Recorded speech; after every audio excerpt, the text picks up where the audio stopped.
I'm not going to tell you the team first off. But any injuries then? no, everyone came through the game really well actually. I mean, I can't say anything apart from the obvious. It's been a good week. I think it was a big result, big performance, and a big kind of big uplift. With the feeling and inside the stadium and it's getting that balance. Between taking the encouragement and the confidence from the game itself and the performance, and keeping level-headed and our feet on the ground. Now we've got another big game coming up, and one game doesn't change and make you a great team. It gives us a great foundation to build on. So there's a lot of confidence. There's a lot of good feeling within the group, but measured with that, and we know what's coming, and we've got to be ready for it. The club announced yesterday, and Casemiro himself announced that he'll be leaving at the end of the season. I'm guessing he'll have a pivotal role, but it also raises question as to some other players' futures. Harry Maguire, for example, another person whose contract's running out. Have the club had discussions with him about his future? Does he know where his future lies? I think that's just coming into that time of the season, really, and with contracts, and obviously January is January in the window, and kind of working my way through that and coming towards the end of the season in terms of contracts and decisions, and that'll obviously be taken in discussions and in good time, really, and at the right time. So I think the kind of announcement for Cassie, I think was for clarity as much as anything. It was kind of decided anyway, before I arrived. So it's not just a knee-jerk kind of decision, but the type of personality, the character that he is. I think it shows with his performance last week, and where he is mentally and how much it means for him to be here and to finish the season strong. I've already had that conversation with him, and he's desperate to do well and finish well, and it's good to see. So I've got no doubt about him at all. Michael, just on that, does that mean that you're going to be involved in these discussions? Because obviously it's a bit of a weird situation that at the moment you're only here until the end of the season, and then clearly the club's got to operate beyond that. I didn't know what kind of input you had into all of these decisions on contracts and targets and what happens with people. Yeah, look, for the week or so that it's been so far, I think looking too far down the track hasn't happened just yet. I think it's been the initial thoughts of what's happening now. I think what the important thing for me is any decision I make on my staff mate or the club mate. It's not short term. It's not just to get through to the end of the season. I've got a responsibility to whatever happens next for it to be in a good place and moving forward to make the right decisions. So as time goes on, I'm sure I'll be part of it and we'll work our way through it. Just in terms of the injuries, Manchester Lit, when he was first missing, Ruben said, I'd be back next week, and now we're weeks, months down. Is he anywhere near coming? Hopefully, yeah. He had a bit of a setback initially before I arrived, I think, and only small, but it's maybe not so much a setback. I think it just was a little bit slower than we'd hoped. But he's certainly getting closer, and hopefully in the next couple of weeks or so, without putting an exact time, he'll be back and around it, and it'll be great to have him back. Michael, how are you feeling about Arsenal? Yeah, looking forward to the game. It's a big challenge. They're a very good team. It's pretty obvious to say that they've got so many strong points to the game and the squad, and so it's a big challenge. They're there where they are for a reason, in the Champions League where they are for a reason, and so we're fully aware of that. Not taking that lightly at all. It's we feel we're in a good place, and we're going there looking forward to the game. So it's where we want to be. In that with that real positive and that energy and that enthusiasm, and to go there and be positive. But for sure we know that it's not going to come easy. Yeah, we have still another training session, so we'll see tomorrow after that to assess everybody and make a decision first of all in the squad. No fresh injury worries from the Inter game? No, after Inter we had no issues reported. Just on a selection headache that you might have now, and a welcome one, I'm guessing, with Gabriel Jesus and Viktor Gy&ouml and the returning Kai Havertz. something that you wanted maybe from the start of this season, isn't it? Yes, we were waiting for that, and with the amount of games that are coming up, they're all going to have opportunities and minutes, obviously. So great to have them back, and especially to have them in good form. I've asked you this before about Viktor, actually, in that he had to start the season effectively without Jesus and Kai Havertz. Now that they're back, how much do you think it's not going to just help Arsenal, but help him as well?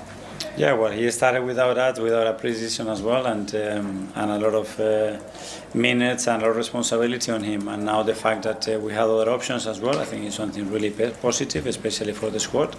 And you could see the other day, the guy scoring 2 goals, Viktor coming in and making an impact to win the game. Sunday we'll see you come up against Manchester United and Mikel Carrick. Mm. How much of a tougher proposition do you think that game is compared to maybe 2 or 3 weeks ago? Yeah, well, obviously, Mikel coming in is going to bring new ideas. Always the intensity rises up. You could see in the derby in Manchester the kind of behaviours and the game that they played. So, yeah, we expect a really tough match. We will adapt to that for sure. But we are at home and we know how important that game is for us. Can I just ask you about Ethan Ranieri? We know he's out in Marseille. It looks like it is going to be an agreed deal with Marseille for the rest of the season. From your perspective, how hard a decision was it, and what were the key factors behind it?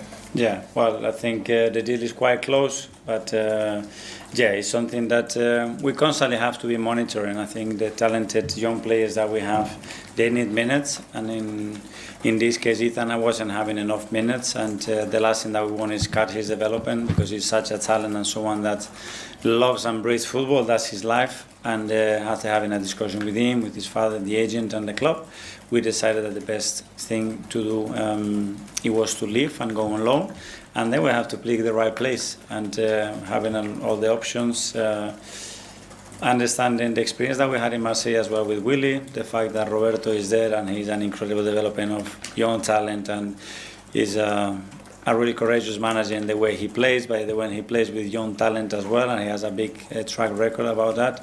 And I think it fits the way of playing for the qualities that we want to see for Ethan. So it's going to be a great experience for him. Mikel, you would have been a teenager, I think, when the Arsenal-Manchester United rivalry was its absolute fever pitch back in the late 90s, early 2000s.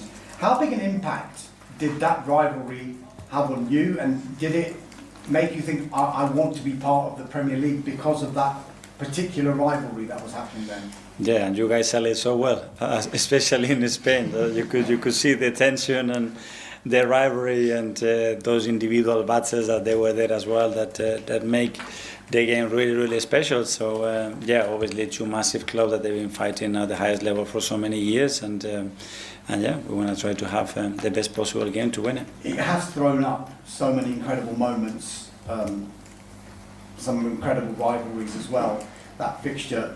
Does one stand out for you? What was your first memory of it, or your most memorable one back from then? I don't know, there are a lot, but obviously just before kickoff as well, a lot of the things that were going on, and that's pricing up the tension, and then obviously the atmosphere in the stadium. But yeah, some incredible players as well on that era as well, that they've been absolutely legends of this league. So that's what it makes it so exciting. Thank you. Thank you. Jake from the Premier League. Hi, on Sunday then, against Manchester United, how different a side do you think you face from what you saw in the derby compared to perhaps before Mikel Carrick took charge? We don't know. Every game is different. Obviously, at the end, the individuals are the ones that make the difference, or the ones that make the game in a certain way. And we're going to try to be ourselves, be very dominant like we always want to be, impose the game that we want to play, and regardless of what they want to do, we want to take the game in the areas that are very good for us. And you mentioned the other 2 strikers who are now back to partner Viktor Gy&ouml. Do you think that gives you confidence that he can get back to the form that he showed as to why you wanted to sign him in the first place, in front of goal? Yeah, it's a lot of things that have to happen for consistently being able to produce those performances and numbers, but we have different relationships around him as well, because Kai is a player that can play in the 2 attacking midfield positions. So we can vary in relation to the opponents, their behavior, and the game that we want to play. So that's very good. Obviously, because I always knew like the fan was very good here.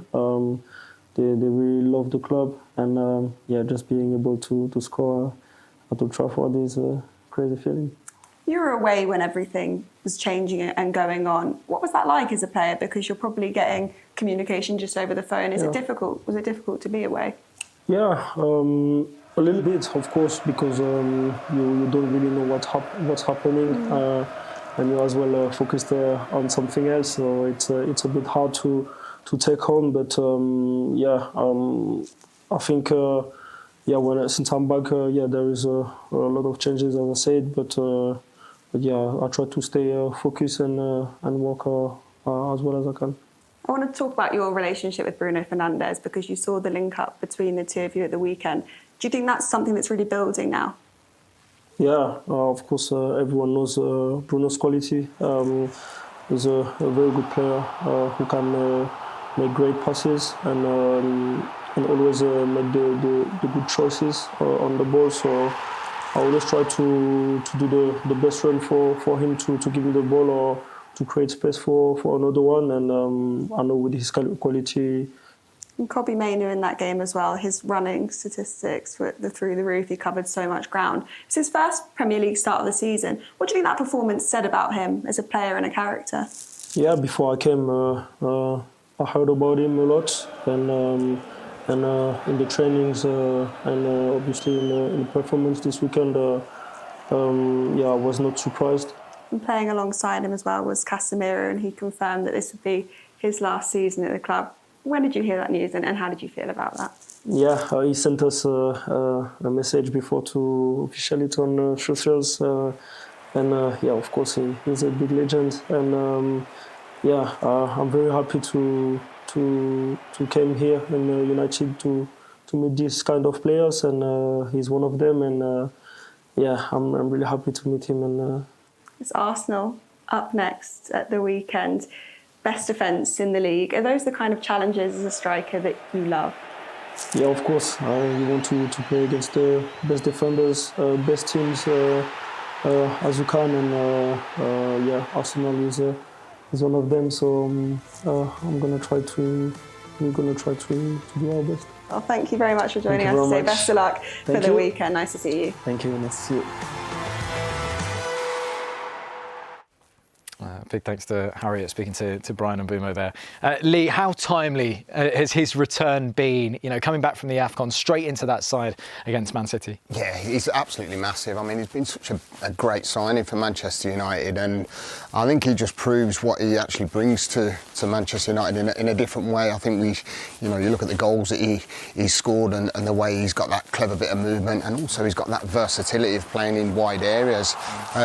It's such key timing going into sort of the business end of the season, where you feel that can Manchester United really go and push on? I think they can do. I think with that change in formation, obviously change of manager for now, things are looking quite brightly, and a great start for Carrick. Yeah, talking about a new signing in Brian and Mbeumo, someone that has announced that he's going to be leaving at the end of the season, Alan, is Casemiro. Do you think it's the right decision, right time for him? Yeah, I think so. I think, his spell has been kind of indifferent. He's been brilliant at times, and other times it's just not been there. Yeah. So I think he also, his wage structure that they're talking about would be a big gap for Man United to fill. There'd be a lot of room for them. And I think it makes sense for him as well, because I think he spoke very well this week, Casemiro, about, he's done his time there and he'll give everything till the end. And I think that's all played out very well. It's interesting what you say, that you think even like someone like that, you look at the wages, even as a manager, you're looking at the wages, that package that it takes up. Interestingly enough, they're also looking at, potentially renewing for Kobbie Mainoo, getting him on a brand new deal. Is that all part of the thinking there, do you reckon? It is, because, any Premier League club, you have a structure, and part of that structure, when you have big players on massive money, it does create a lot of room for you to manoeuvre. And Manu, who's obviously was brilliant at the weekend and didn't really get a start hammering, it was all kind of speculation about what was going to happen to him. That looks secure now, and that will just be a small part of Casemiro's package. Yeah, totally. And Lee, Kobbie Mainoo almost looked like a man reborn in that match, didn't he? Just. Yeah, it's just, I mean, he's been waiting, hasn't he? He's had to bide his time, and credit to him, because it's quite easy to get frustrated, you know, not getting game time, and particularly that, you know, we did see like a big impact from him when he sort of burst onto the scene, didn't he? You know, and then all of a sudden he's not playing, and you're thinking, what is going on? Why? It's a World Cup year as well. He wants to get in that team. Exactly. And this is key.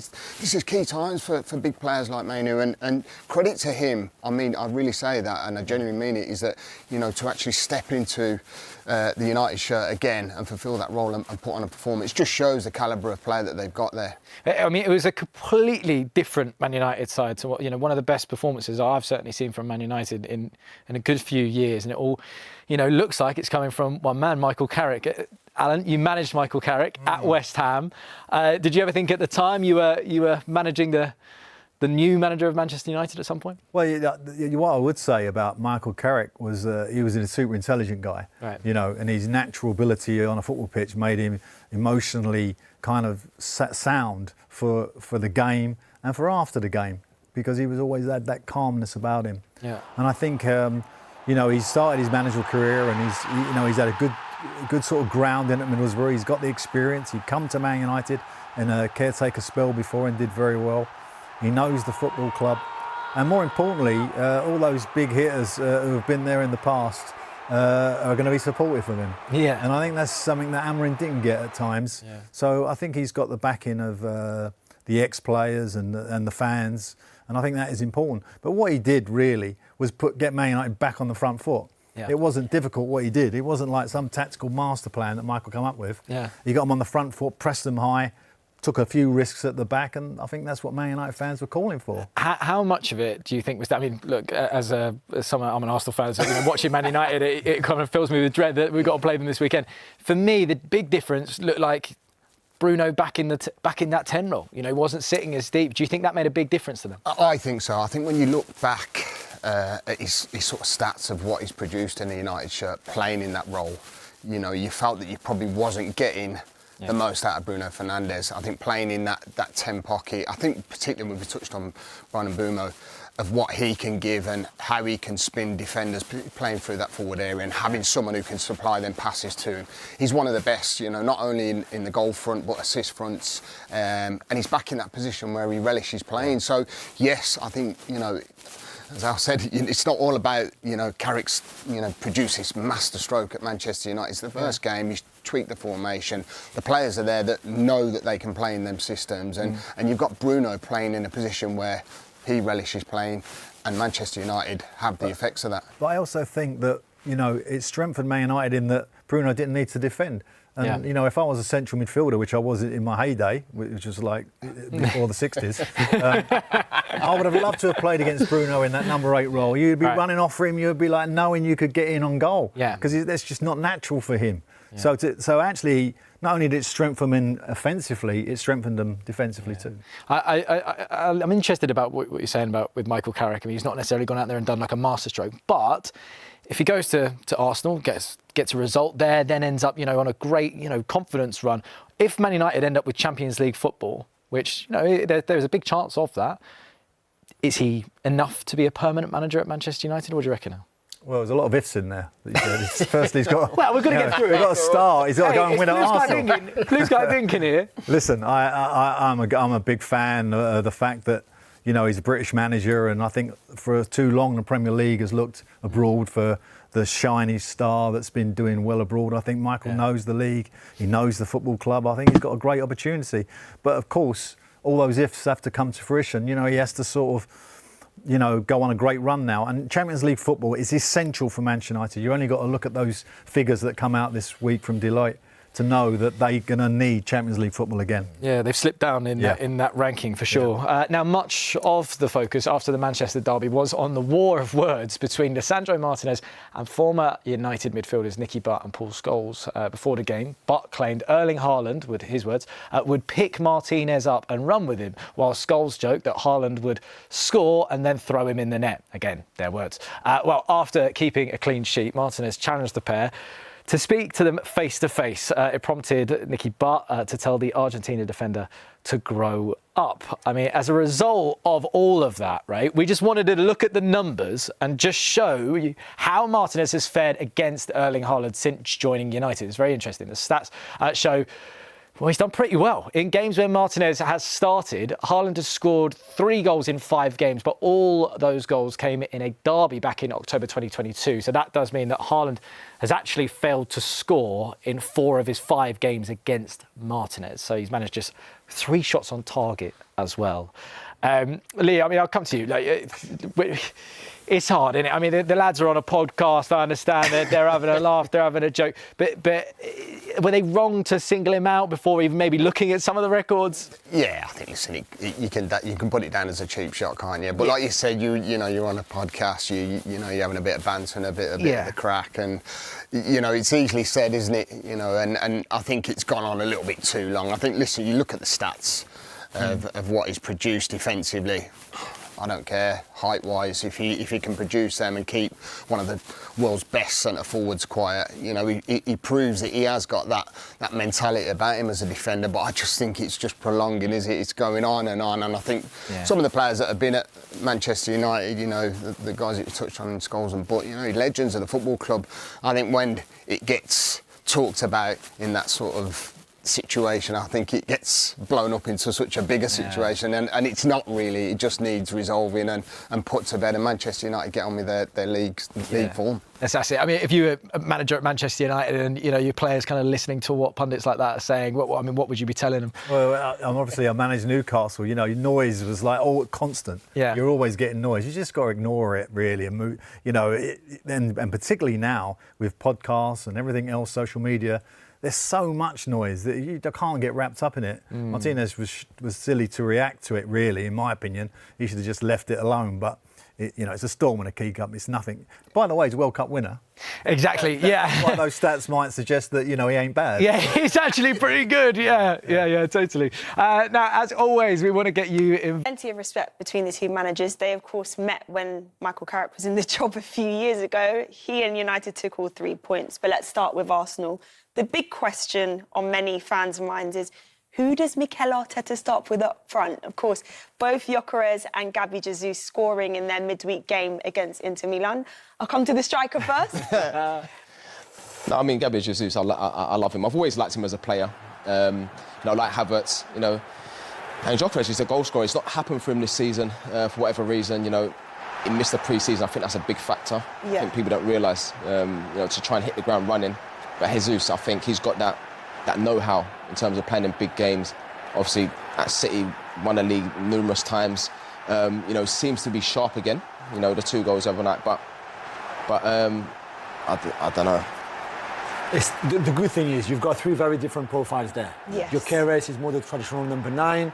Gabriel Jesus is more of a false 9 because he likes to drop a lot, link up to the play, so good technically, better than Gyökeres. And Havertz is probably a bit of a mix of the two. Havertz is not fully fit now anyway to start a game like this and play enough. So it's really Gyökeres or Gabriel Jesus. It could depend on how the opposition is going to play. Yeah. And if you face a low block, if there's space for Gyökeres to run into, because he's probably be better for that with his power. But I think for a game like this, for me, Gabriel Jesus would be better suited, because I think without being too deep and too low, United will still have that block where they won't give you much space to run into, as we saw against City, and for that, Jesus is probably better. That's exactly what I was going to ask you. It seemed like Martinez and Maguire did a really good job at containing the likes of Erling Haaland. So when you look at the other forwards that Arsenal have got, who else can try and cause some damage against the Manchester United side that's full of confidence? I don't know, I mean, you speak about the forwards, but it's not just the forwards, it's the team, it's how you set up. And you speak about how they approach it, United. I mean, if they do sit off, then I agree with what you're saying about, you know, you want a number 9 that's going to come and link play and get involved. Yeah. I think, you know, when you're more dynamic and that, you need grass in behind, you need to run in behind. But it's going to be an interesting game. It's going to be an interesting game. Be interested to see who he picks. But yeah, I mean, Man United obviously got a little bit of momentum at the minute from the game, but I don't think you can get carried away. But it'd be interesting to see how they approach it. A player that's come under increasing scrutiny for Arsenal is their star man, Bukayo Saka, because it's no goals and just 2 assists in his last 8 in the Premier League, we've got to say, because it's completely different stats in every other competition they're fighting on those fronts in. So, Julian, why do you think it's not translating to the league? I don't know, I think the injury at the start of the season probably slowed him down a little bit, all the fitness that you work through in the pre-season to be ready for the season, and then if it's early, you've got that injury that kind of stops you in your stride a little bit. This is also a team that maybe had more input on the left-hand side this season because Trossard has been really good, to be fair. Yeah. And apart from set pieces, it looks like Bukayo maybe is not as sharp, maybe not as decisive in the league that they would like him to be. It's a team that works a lot with their wide players and their wingers. The ball goes wide very, very quickly a lot. So if they don't really work out in one-on-one situations or their crosses, then Arsenal have a bit of a problem. That probably explains why, as we saw with the stats, those forwards haven't been really scoring as much goals or as many goals as we would have thought. Is it becoming a bit predictable with Arsenal? Because Julian just pointed to the fact that most of their attacks are coming from the wings. I think when you play against a block, whether that's a medium block or low block, you have to try and move the block. So, you know, we spoke before and I said there's 3 ways to beat the block. You're going to go over the block, which is difficult, but you still can try at times. Go around is what Arsenal do, but I don't think they go through enough. And maybe if they went through the block more, then Saka can run off the ball. Instead of always getting it to feet and having to beat people and create something and, you know, come inside like he does and hit shots. You know, I think if they can try and play through more, with those good players that they get in those number 10 positions, then maybe he can run off the ball more, which... Because I think those chances come easier. When you're running onto chances, it's a lot easier than getting the ball and beating someone and actually score at the end of it. It's difficult. So I just feel like they need to mix it up more. Are you in agreement? Yeah, completely. And Saka depends a lot on Odegaard. You know, especially with Timber, that triangle there on the right-hand side is key. Even for Bukayo to get the ball in the right areas, in the right condition. If Odegaard is a bit off it, like to be fair, he's been most of this season and including last season as well, then I think for Saka, he's not put in the best situations, if you want, than if Odegaard is on top of it like they were together 2 seasons ago. So it's all that collective sharpness to find a little bit more for Arsenal, especially against the block, like Jay just said. But when you think of what they spent in the summer and the players they've brought in, surely they've got enough reinforcements there to be flexible with the system. And I mean Mikel Arteta in particular. Yeah, I think Madueke has been a good signing, although he's a bit struggling as well for goals and assists in the Premier League, even including back towards the end of last season. Martinelli is another good option on the left-hand side with Trossard. Eze can play there too. So there's just a lot of variation that you can bring. It's still not clicking for some of them yet, because maybe also the control that Mikel Arteta wants in games kind of prevents a little bit his attacker maybe to have the freedom and the flair that they can put. Yeah, I think that's, I mean, similar to Pep, isn't it? You know, that control, that standing in your positions and moving the ball quick. And I think you do lose that little bit of freedom where players can sort of like just go and roam and try and create chances like that. And how frustrating do you think it is for the Arsenal fan base that you look at the likes of what they did in Europe and then in that first leg of the Carabao Cup semi-final against Chelsea, but it's not happening in the league, the draw against Liverpool and then more recently against Nottingham Forest? I guess it depends. The draw against Forest, for example, I think the expected goals is just under 3. This is a game where they should score 2 or 3 goals easily. It's just not happened. We saw the Martinelli miss earlier. Keres there probably should do better. There's the header. I think that's the header from Saka. That unbelievable save. We've got to say, yeah. If you didn't create all those chances and the game was really static and slow and you could not break anything, then you could be worried. I think I know it's disappointing to drop 2 points in a game like this. But the performance was positive, I thought. Yeah, on a different day, you'd have scored 2-3 goals. And I think that's the pleasing thing. When you create chances and you miss chances, you know, on reflect, when you review it back, you know, and as players and, you know, and staff, you look at it and you think, OK, on another day you would have scored 3 goals. Because they created chances, some unbelievable saves there as well. Yeah, so a quick reminder of how they look in the league. So it's 4 wins in their last 6. And then, as we just mentioned, it was a point apiece for them against Liverpool and then the same away at Nottingham Forest. I guess the pleasing thing for them is that they're now back at the Emirates. They had 4 games away from home in 4 different competitions. They are unbeaten there. Is that a case of... I'm not sure, more confidence this season, or do you think it's just something that's been quietly building over the last couple of seasons? Yeah, I think it's been building the atmosphere at the ground to start with, in Europe and in the league. it's really become a fortress where they're already very good defensively. This is the best team defensively in Europe. They're the best team out of possession in Europe as well. So not just not conceding goals, but you have the ball, it's okay. But they're so well drilled, so well organised that you can't go through anywhere. Yeah. So for that, I think the Emirates has been a special place. And yeah, the fans make it special too. And I think when you've got that kind of momentum, I know it's not always perfect the way they play, but when you've got that kind of momentum, being at home, you could face anybody. And Liverpool was a good game. It was a game where they wanted the control and they were happy to take that draw. But if they start coming at you, it's hard for you to get away from that pressure. Yeah, do you want to add anything to that on the fortress that is the Emirates? It is a fortress. You know, they're so good at home, and so they should be with the players that they've got. But I just feel like at the beginning of the season, if you would have said at this stage of the season, you know, was it 7 points ahead? You know, they would have said, yeah, they would have taken that 100%. Well, of course, Arsenal look like the favourites on paper in this game, as did Manchester United last week. Manchester City, rather, against Manchester United. So let's turn our attention to the Red Devils because, of course, they're in this new manager bounce, if we can call it that, with Mikel Carrick coming back to the game. If we look at just how dominant they were, again, I mentioned the fact that they weren't the favourites going into this. What do you think he was able to change in such a short space of time to get all 3 points? But you know what you get? I think naturally when a new manager comes in, that first game, you know, for whatever reason, the performance levels goes up. Yeah. I think there's two things for me. I think Kobbie Mainoo coming back into the team because he adds that little bit of calm and quality.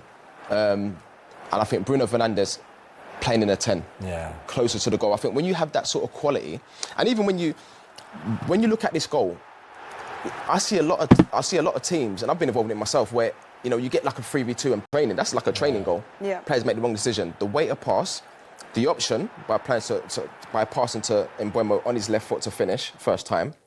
I mean, for me, playing in the 10 position is that's his best position.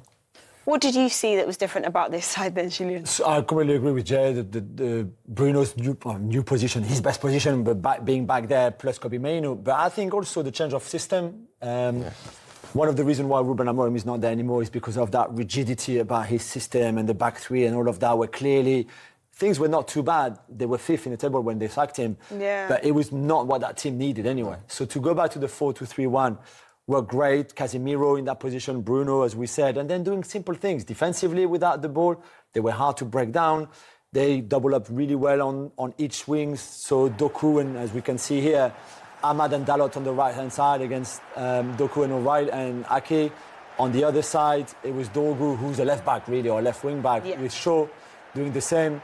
Even the atmosphere in the stadium. Yeah. I remember going there years ago, and that's what it was like. It's a difficult place. When they're playing well, and I don't care how good you are, when you're put under pressure and you're having to keep your head down, and you know you've got players close to you, and they're protecting the middle. And I like to say the touchline's your best friend. So as soon as the ball goes wide, make contact.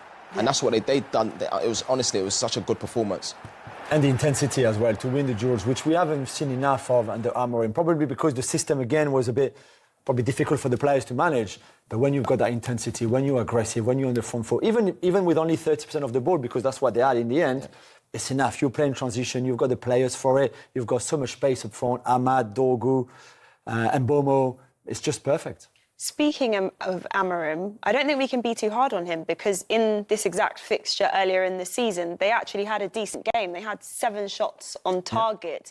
Arsenal aren't an easy team to go at. So what do you think will be their biggest threats in this game at the Emirates? I think Carrick would pick the same team and in a way will have the same tactics as he had at Old Trafford last weekend. So the block doesn't have to be too deep and they will be aggressive in the right areas. Yeah. So when they feel like pressing, they all go and somebody like Bruno triggers the press or Mbeumo and everybody goes. At times they'll be much deeper and it'd be hard for Arsenal to go wide. As we said, they're a team that goes wide, but we expect the same double up from the 2 fullbacks and the 2 wide players for United.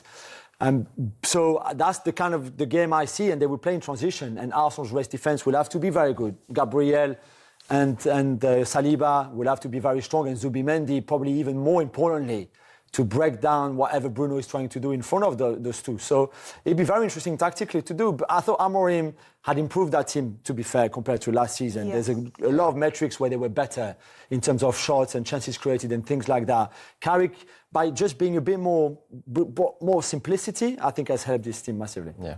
And we speak of Carrick. We spoke off the camera about his incredible record against top managers. Crazy, because he'd already beaten Mikel Arteta back in 2021. Pep Guardiola just last week. He's beaten Klopp and even Unai Emery when Emery was in Spain. Do you think he can do it again at the weekend, JD? I hope so. What, to I didn't say that because you asked the fact, table? No, but I mean, it's nice. Obviously, I played with Michael at West Ham. We started at West Ham together, obviously Spurs in England. Good guy, young coach. It's nice to see young coaches getting opportunities. But, I mean, listen, it depends how they approach it. It'd be interesting to see. OK, well, we'll see if we don't have... Welcome back to the second half of Premier League Friday, and we're looking forward to one of the truly classic fixtures in the English game. It is Arsenal against Manchester United. It's always been a fierce rivalry down the years, and the Gunners head into Sunday's game as title favourites. Defender Jurrien Timber has been a key part of their relentless campaign, and he's been chatting with top boy and adolescence actor Ashley Walters, who just happens to be a big Gunners fan. I'm trying to act cool about it right now, but I'm gassed. I'm just gonna pick your brains, basically. Stuff I would love to know. Yeah, you know what I mean? You are one of the best, if not the best in the league in your position. I mean, you can play all across the back, really. You know what I'm saying? At the moment. Trying. Yeah, but no, you're doing really well, man. How does that feel? How does that translate for you? Like when you hear people saying that about you? I think it comes with playing for a big club. So at the moment you play for a big club is what I've noticed, and things go well for the team. Usually me, myself, or someone else is playing good as well. You're something before other people see it. So how long have you known in your own mind you were going to be in this position? In my younger years, when I was playing for Ajax, I always was one of the best in my team, I think, with my twin brothers. But to be fair, when I came here, you always need to have a feeling, need to see, okay, how good are you actually? You know, comparing yourself with the best of the best, because I'm playing, I think, with the best of the best and against the best of the best as well every week. So you start testing yourself and feeling like, okay, now I can see where I'm at as well. The boss, the gaffer, you feel like he's improved you as a player? Yeah, a lot. Yeah. The moment I came, even just watching the team when I was injured the first year, I was like, wow. And now being able to experience it as well, I've improved so much, not just as a player, also as a person. Is there a lot of pressure in that around the team at the moment, like between you guys? Because obviously, look, I'm going to keep it real. Yeah. I know from a fan perspective, outside the football club, there's pressure. There's mad pressure. Yeah. How is it for you guys, and how do you guys handle that?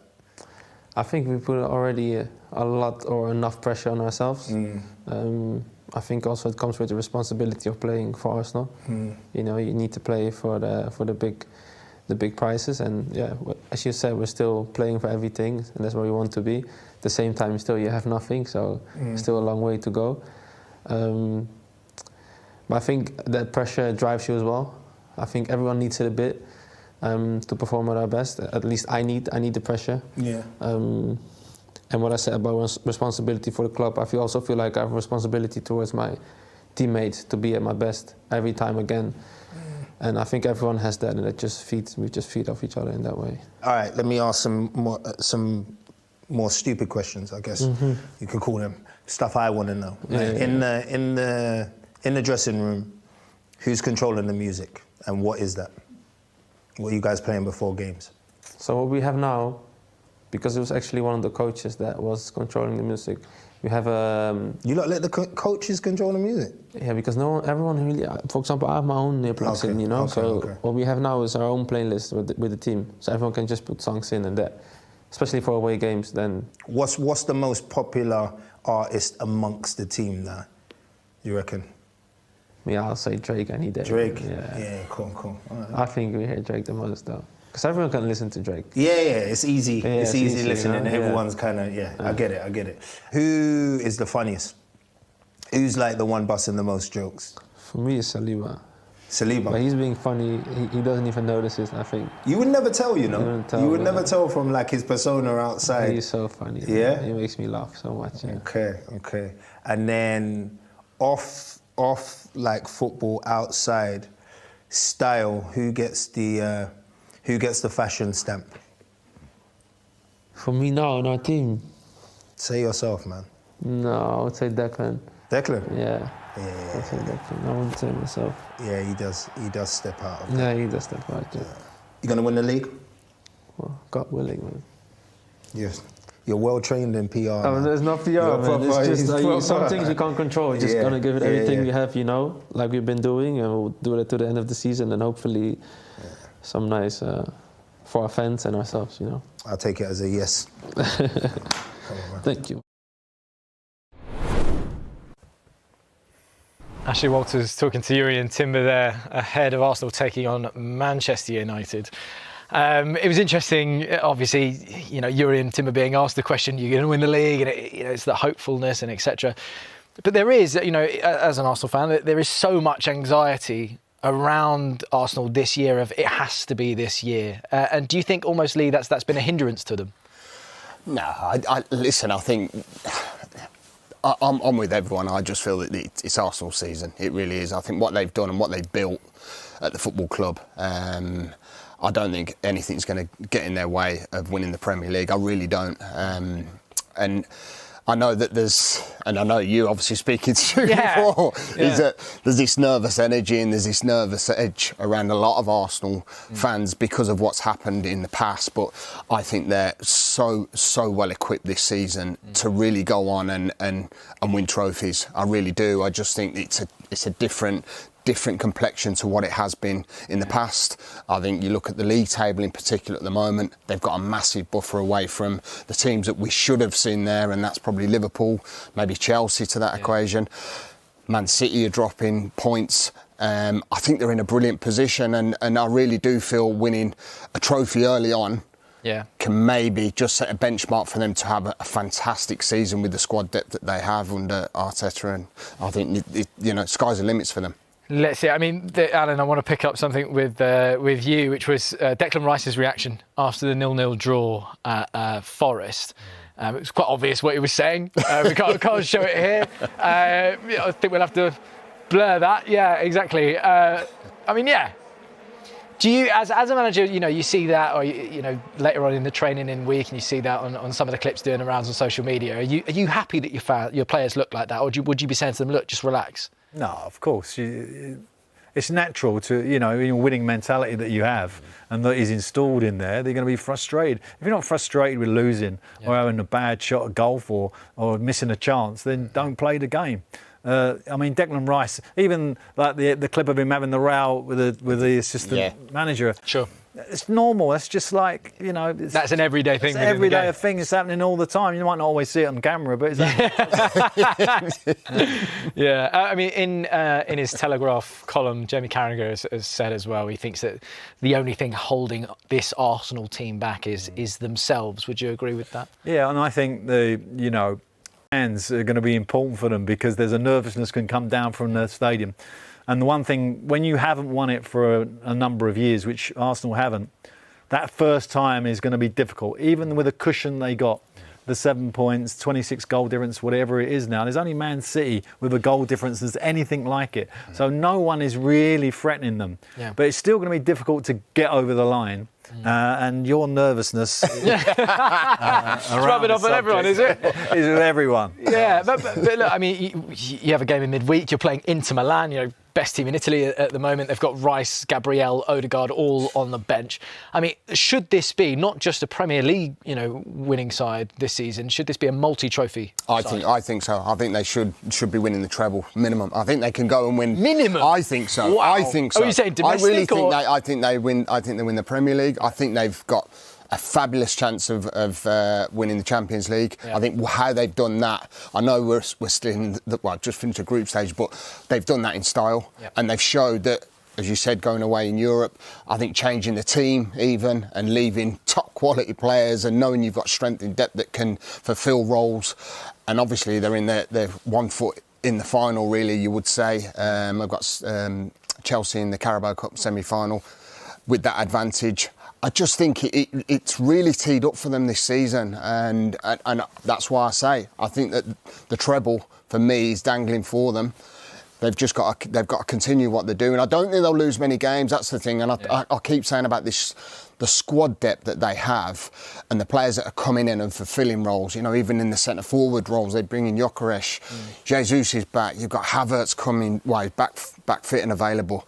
They've got so much now. Yeah. So for me, it'd be their own doing if they didn't go and win trophies this season. Feel the pressure as it comes. I was going to say, coming straight from that is the most Villa fan at the current thing that you're going to say. I know. I'm an Arsenal fan now. Yeah, exactly. But look, no doubt about it. You mentioned it there, Lee. I mean, the biggest talking point amongst Arsenal fans is who should be the club's first choice number 9. Well, we asked our resident Tactico Pythagoras in boots to look into why it's been such a tough transition for Viktor Gyökeres and why the options that Mikel Arteta has at his disposal are so good. So let's talk about Viktor Gyökeres, because the Premier League has been a serious reality check. Strip away the hype, strip away the transfer fee, and the numbers tell a very clear story. Yeah, he's getting to the box. In fact, he's top 5 in touches in the opposition area, but here's the problem. He's not shooting enough. He's not hitting the target. And crucially, he's not scoring from open play. For an Arsenal striker in a team that dominates territory, that's a massive issue. Now, this is where it gets a little bit uncomfortable. You put Gyökeres next to Darwin Núñez, a player constantly criticised in this league, and almost every penalty metric swings Darwin's way. More shots on target, more open play goals, more assists, more dribbles, more link up, more chaos. Yeah, Darwin missed chances, but he was involved. Gyökeres right now is peripheral, and that tells you everything about the adaptation so far. Now let's rewind back to Sporting, because this is key context. At Sporting, Gyökeres was obviously better across the board, more goals, more shots, more assists, but 2 things really stood out. First, take-ons. In Portugal, he ran at defenders constantly. He had space, he had time, he could overpower people. But in the Premier League, that confidence is gone. The other thing is transition. At Sporting, Gyökeres lived off fast breaks. On Arsenal, they barely exist. Why? They're a possession-heavy, control-based side. Now, in terms of the final red flag, we spoke a little bit about involvement. At Sporting, he was on the ball a lot more. At Arsenal, his touches, almost half of them. Now, what you're seeing is a striker, not just out of form, it's a striker that was built for space, built for transition, built for physical mismatch. At Arsenal, he's clamped inside the box, he's crowded out by elite centre-backs, and when he tries to drive, just doesn't look that quick or clean enough to separate. And the irony is, we saw in midweek against Inter, Gyökeres scored. That goal came when the game was no longer neutral. Arsenal were ahead, Inter were chasing, and the pitch opened up. There was space in behind. The defensive line was stretched, and suddenly Gyökeres looked like the striker that we remember. For me, that's not a coincidence. That's his environment. Ultimately, the secret to maximising Viktor Gyökeres is actually using less of him and using more of Kai Havertz and Gabriel Jesus. It's all about match situations. I'd use Havertz in big games where you might not necessarily have as much possession, but he's going to make the ball stick. His hold-up play is on another level. Gabriel Jesus is someone that you'd probably use against low blocks where space is at a premium. I think Gyökeres is the type of player you bring him when you're already in the lead and you've got more space to work with because the opponents are coming onto you. I think that's when Gyökeres can come on and finish the game for you. So it's not about effort, it's about fit. And unless Arsenal change how they use him, or Gyökeres dramatically sharpens his movement, his decision-making, his skill level, this doesn't look like a bedding in period. It looks like a miscast number 9. Okay, so Gyökeres clearly needs to do more, but can the same be said of all of Arsenal's forwards? Now take a look at this. None of them have scored more than Gyökeres and Leandro Trossard's 5 Premier League goals this season. That's with Saka, Martinelli and Madueke managing just 5 between them. Trossard leads the way for goal involvements with 9 in total. I mean, you heard at the end there, you know, it might just be a miscast of a striker. Yeah, before. It's a new term. Yeah. What do you reckon? Do you think Gyökeres is in the wrong team? I don't think he's in the wrong team. I think he's been a good asset for Arsenal because he's a different type of striker, and you need that change sometimes in a game. From like a Jesus, for example, who's going to come and link the play, or a Havertz. But to him, he's like more of a bustling kind of a striker type. But one of the things that Arsenal are brilliant at is obviously set plays, but the time it takes to set up the set plays is taken away from their offensive nature. Right. And I think a lot of Arsenal fans want to see a little bit more attacking, free-flowing football, right? But when you are so focused on set plays, your mentality goes away from that. And that's why I think those numbers are low. Their numbers are high for set play goals, but their offensive numbers are low for a team that's winning at the top of the league. So I think there's a balance there. When Arsene Wenger was Arsenal manager, I spoke to a couple of his staff, and they never worked on set plays. They didn't even want to do them. No. He didn't even want to take a attacking corner. nor defensive. No, He'd just take a corner quick and be playing. So the ball was constantly being played around you, and all you defenders had to be so alive. So there's a different kind of feel to this Arsenal team. It's still, looks like it. Great possibility of winning. I don't agree with Lee. I don't think they're going to win everything, but I do think they. You don't think they're going to win the treble? What are you talking about? But I do think they've got a great chance to league. Go ahead, Lee. No, I just think that the way that Arsenal set up and have done in previous seasons without a sort of out 9, if you like. At times it's at false time with Jesus. I think that what Gyökeres brings to him is he does bring that hustle and bustle, and he does occupy centre half. So I think what you got to understand is that a lot of their goals in past seasons have come from wide areas. Saka, Martinelli. It has been a wide fortune for them, and I think that's obviously got to come into consideration that they've got to understand, and they've got to have a balance of mixing that play up. I mean, at times Gyökeres would feed off crosses. I don't see Arsenal being that team that are going to cross loads of balls in the box, because they have quality that can produce from wide areas, from central areas. So it is finding a balance his first season. But that isn't, kind of like a staple of the Premier League, where you have inverted wingers who are coming inside looking to score goals. But obviously there's a lack of going on the outside and getting crosses in for someone like Gyökeres who can get those type of goals. And Haaland, who I think suffers a little bit at Manchester City because of that. In the past, you'd have fullbacks going past, but them days have gone to a degree. Now the fullbacks might come back next to the centre forward. They play inside, don't they? Overlapping fullbacks might come back in like long throws. Precisely. It goes around. Very quickly then, because look, it's either going to be. It looks like it's either going to be Gyökeres or Jesus that starts against Manchester United on Sunday. Both take into Mikel Arteta's shoes for a second. I mean, you're facing Harry Maguire, Lisandro Martinez at centre-backs. Who is your centre-forward? I've played a one banging form, Jesus. I'd play him. Okay. I'd go Gyökeres. I'd bring Jesus on. I think he's been brilliant when he's been coming on as impact, but it's a great option to have Arteta. Very good.